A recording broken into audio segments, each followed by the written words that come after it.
The no. Click to edit came early, and Emma knew it before she reached the door. Her heart reacted first, sharp and sudden, like it remembered something her mind had tried to forget. Outside, New York traffic hummed, steady and uncaring. Inside her apartment stood still, waiting. She checked the time on her phone. 10 minutes early. Daniel had always been early when something mattered. She told herself to breathe. She told herself this was just a small get-together. Just friends, just another Friday night. But her hand trembled when she touched the doorknob. When she opened the door, the past stepped inside without asking. Daniel stood there, taller than she remembered, or maybe she had just grown used to his absence. His hair was shorter. His jacket was new. His smile was the same, soft, careful, familiar in a way that hurt. And beside him stood a woman Emma had never seen before. "This is Claire," Daniel said, his voice calm but guarded. "I hope that's okay." Claire smiled politely. She was confident in a quiet way, the kind of woman who didn't rush her words or apologize for space she took. Emma felt a quick heat behind her eyes, but she didn't let it show. "Of course," Emma said, stepping aside. "Come in." The door closed behind them, and something closed inside her too. The apartment suddenly felt smaller. Memories hung in the air, late nights, shared meals, laughter that once filled these walls. Daniel had left a year ago, saying he needed clarity. Now he had brought clarity with him, wearing a calm smile and someone else's perfume. Emma moved fast, hanging coats, offering drinks, talking before silence could settle. She poured wine into glasses that clinked too loudly. She listened to Claire talk about work, about moving cities, about how Daniel hated cold mornings. Emma already knew that. She knew the way Daniel took his coffee and the songs he played when he couldn't sleep. But she said nothing. The first guests arrived, saving her. Laughter entered the room. Music followed. Friends from work, neighbors, people who only knew pieces of her life. The apartment filled with voices, and Emma let them carry her forward. She didn't hide. She didn't retreat. She stood tall in her own space. Daniel watched her from across the room. He noticed the way people leaned in when she spoke, the way she smiled without forcing it. He remembered that smile. Claire noticed too. She stayed close to Daniel, her hand brushing his arm. Marking something new. Emma moved from group to group, fast and light, never staying too long. She felt something change in her chestnut pain, but focus. This was her home. This was her night. She would not shrink inside it. Someone turned the music up. Someone opened the windows. City lights spilled in, sharp and bright. Emma laughed at a joke she barely heard, and the sound surprised her. It sounded real. Daniel approached her near the kitchen. "You did a great job tonight," he said. She met his eyes without flinching. "I know." There was a pause full of things they didn't say. He nodded and stepped back. Emma exhaled slowly. She didn't need his approval. She didn't need closure tonight. As the night moved on, Emma felt herself take the room without trying. She told stories. She listened closely. She remembered names. People responded to her energy, warm and open. It felt good. It felt earned. Claire watched her from a distance, curiosity replacing ease. Daniel's attention drifted, pulled without intention. Emma noticed but didn't react. She stayed present. She stayed grounded. The door opened and closed as more guests arrived. Glasses refilled. Conversations grew louder, then softer.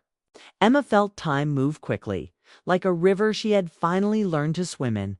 For a moment, she stood alone by the window, looking out at the city she had rebuilt herself in. She remembered nights when she cried quietly so no one would hear. Nights when the silence felt too big. She remembered choosing to stay when leaving would have been easier. Behind her, laughter rose again. She turned back, stepping into it. Someone asked how she was really doing. She smiled and said, "Better than ever."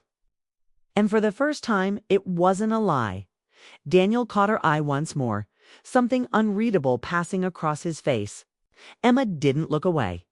She didn't need to. She had already won something quieter than attention. As the clock moved closer to midnight. Emma realized the truth without fear or pride. He had brought someone new into her space, into her night. Kay, into her story. But she was still standing, and this was only the beginning. The moment the last guest left, the apartment felt suddenly quiet, like someone had turned off the world. Emma stood in the middle of the room, surrounded by empty glasses and the faint scent of wine. The music had faded into silence. The city outside still buzzed, but inside, time slowed. She could finally feel the full weight of what had happened. Daniel and Claire stood near the doorway, their coats in hand. The air between them was calm, but Emma could sense the tension. Daniel looked at Emma like he wanted to say something, but the words wouldn't come out. Claire's eyes held a quiet question, not aggressive, just searching.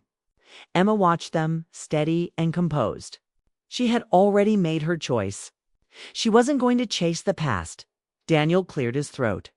"I should go," he said, voice low. "Thank you for tonight."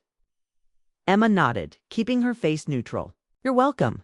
Claire offered a polite smile, and Emma returned it without warmth or hostility. It wasn't necessary. She didn't need to prove anything to either of them. She had already proved it to herself. As they walked toward the door, Daniel paused and looked back at Emma one last time. There was something in his eyes, maybe, or admiration, or both. Emma didn't flinch. She didn't soften. She just held his gaze until it ended, and then she watched him leave. When the door shut, the silence felt different. Not empty. Not lonely. It felt like a new beginning. Emma leaned against the wall, breathing slowly. She didn't cry. She didn't scream. She just let the truth settle inside her. She realized something that surprised her. She wasn't angry anymore. She wasn't hurt in the way she used to be. She felt something else come. Strength. A strange peace. She walked to the kitchen and started cleaning. Not because she had to, but because it helped her think. Her hands moved automatically, rinsing glasses, wiping the counter, stacking plates. Each movement felt like a small step forward. When she finished, she went back to the living room and sat on the couch.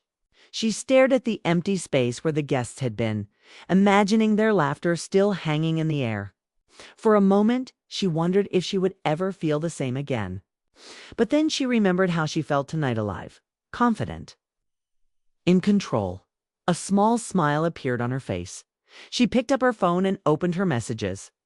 A text from her best friend blinked on the screen. "How are you?" "You were amazing tonight." Emma typed back quickly. "I'm okay." "Better than okay." She hit send and felt something like relief wash over her. The night wasn't over yet. She didn't want it to be. Emma stood and walked to the window, watching the city lights flicker. She thought about Daniel's face when he said he was leaving. She thought about Claire, standing beside him like she belonged there.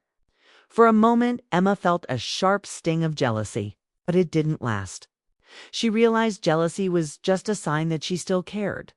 And caring was not the same as losing. She went back to the couch and picked up a book she had been meaning to read. She opened it, but her mind wouldn't focus. She set it down and closed her eyes instead. The quiet was peaceful, not painful. She let herself feel it fully. Then her phone buzzed again. This time, it was a message from Daniel. "Can we talk tomorrow?" Emma stared at the screen. Her first instinct was to ignore it. But she didn't. She wanted to know why he was reaching out now. She wanted to know what he had to say after all this time. She wanted to know if he was really sorry or if he just wanted to feel important again. She didn't respond right away. She stared at the message for a long time, feeling the weight of the decision. Finally, she typed, "We can talk tomorrow." She didn't know what she would say. She didn't know if she would forgive him. But she knew she could handle whatever came next. She had already handled the hardest parts, seeing him with someone else. Not breaking. The next morning came with a bright sunrise and a quiet sense of clarity. Emma woke up early, feeling strangely energized. She went for a run through the neighborhood, letting the cold air clear her mind. She felt the world around her real and alive. She felt like herself again. When she returned home, her phone buzzed again. Daniel had called. Emma didn't answer immediately. She stood at the window, watching the street below. Then she pressed accept. "Hi," Daniel said, voice tense. "Thanks for agreeing to talk." Emma took a deep breath. "You're welcome." There was silence for a moment. Then Daniel spoke. "I didn't come here to hurt you," he said. "I know that sounds like a weak excuse, but it's true. I wanted to show you I'm happy. I wanted you to see that I moved on." Emma listened. She didn't interrupt. She let him speak. "I didn't realize how much it would hurt you," Daniel continued. "I didn't think you'd still care. I didn't think you'd still be." Emma felt her heart tighten. The way he said it made her feel seen, and it made her angry too. He still thought he knew her.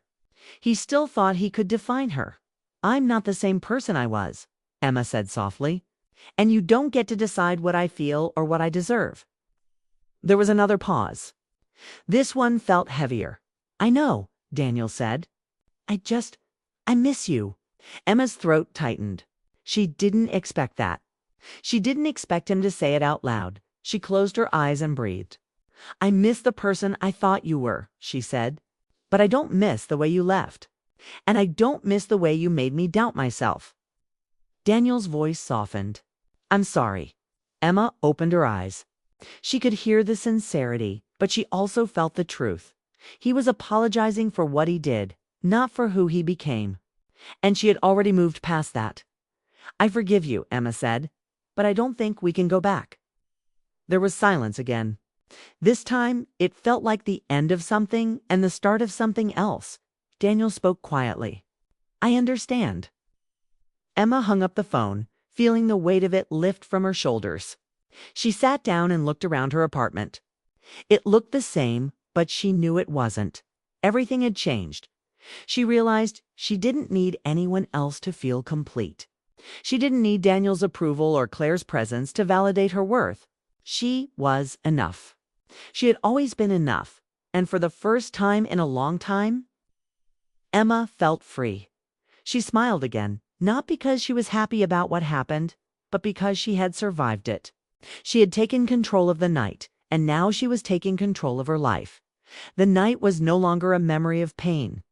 It was a moment of power, and Emma knew that whatever came next, she would face it with strength.